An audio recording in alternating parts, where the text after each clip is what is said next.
Tell them about one. Tell them about one. It was Milio in Taiwan. In Emil's bar. Emil's bar. It all started in a bar in Milio, where me, you, and Adrian met. Thought we could do a better job, and we were dreaming. Well, the next day, a little bit hungover, I jumped on a plane and came to Singapore, and we set up the business. I was going around marketing, trying to get that first job, and a lot of people were asking after you because you've got a reputation, and they knew you. And then you asked me to come up for 10 days. So you came up for 10 days, and you're still here.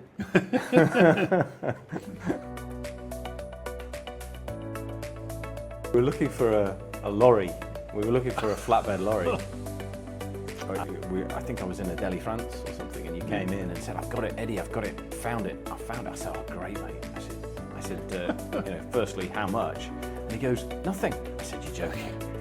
I said, "It can't be nothing." He goes, "No, I've got it for free." Do you remember this? Yeah. He said, "Got it for free." I said, "What?" And he goes, "No, I found it, and you'll never guess what."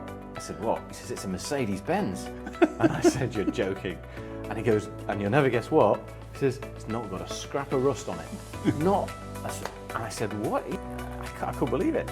And then, and then later on, you showed me the photograph, and it was this Mercedes lorry. It was a lorry, but it was in the jungle. The jungle had kind of eaten it. And the reason why there was no rust on it is because it was basically made of wood. But we did get that lorry going. Got it started. Got it started. We drove it to site. Yeah. Can't believe it's been 25 years. That's incredible. We didn't think it was going to go 25 years, did we? No, we did not. Yeah. I wonder where my Mercedes lorry is now. Yeah. We came up with the name Balanced from the idea that it was a balanced team. Ian covering the site, Adrian covering the contracts, and myself covering the engineering, and that was where the name Balanced came from. And I think we've, in many respects, we've grown into that name because the balance not only covers the business, but it also covers life. There needs to be a balance in life. Negotiation is a balance, give and take.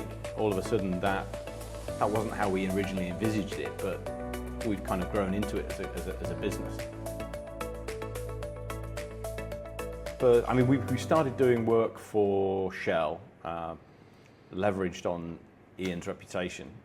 What happened was we did some small inspection work, and they went quite well.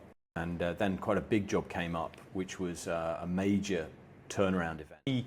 We took this job on. A lot of people were saying you couldn't do it. It was not possible in the time frame that we had, which was 26 days. It was converting, cutting the top off, putting in the steel, taking out the brick lining, putting the steel liner inside. That's right. And firing up. And firing. Inside. That's right. And firing up. And firing up. And we had 26 days to do it. It was a challenging job in the middle of a live refinery. And both Ian and I were on site job, and we actually managed to complete it 25 and a half. In 25 and a half days. We brought it in ahead of schedule. And that job really defined us as a company because it showed our resilience, our determination, technically challenging project, and schedule-wise it was very challenging.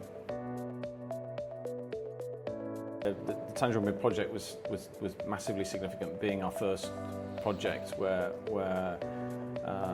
the company in Malaysia gave us a chance. They took a chance on us, didn't they?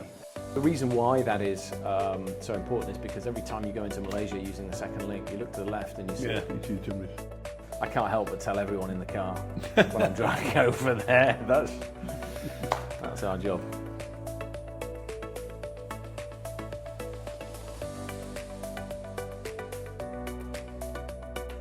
One client, I think it was Shell, but it was quite early on.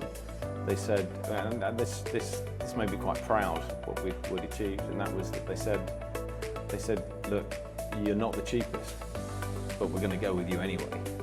Yes, yeah. Do you remember that? Yeah. I thought, oh, we're onto something here.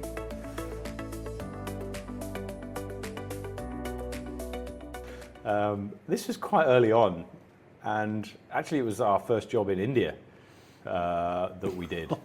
And I always remember this because we were 5 years old, 6 years old, something like that, early on. Yeah.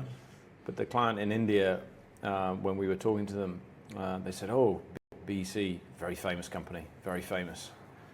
And I thought, wow, I'm not sure it was right at the time, but it felt good. It felt good to hear that. We've had some long-term clients, haven't we? Yeah. Probably the most important thing about those clients and how we maintain them is trust. I mean, we want win-win partnerships with our clients. Yeah. Business is about building those relationships and having that trust. At the end of the day, you can be the right price, you can be the right schedule, but if you don't have the trust, then you haven't got a deal. As the market changed and evolves, we've had to move with that, with our offerings, what we offer as a business. So we've had to adapt, and it's important that we do. And we've moved with the market. We had to move. We had to move with the market. Yeah.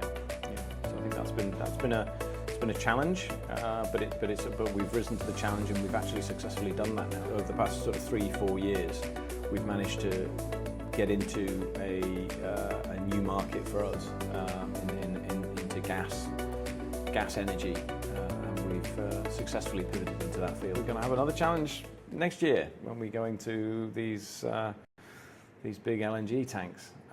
So that's exciting. That's exciting as we transition into those a new area for us.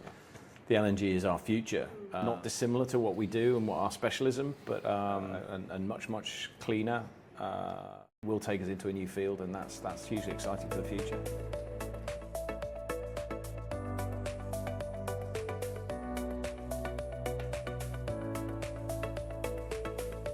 Makes you quite proud of what we've achieved over the past 25 years. There's a lot of impact out there.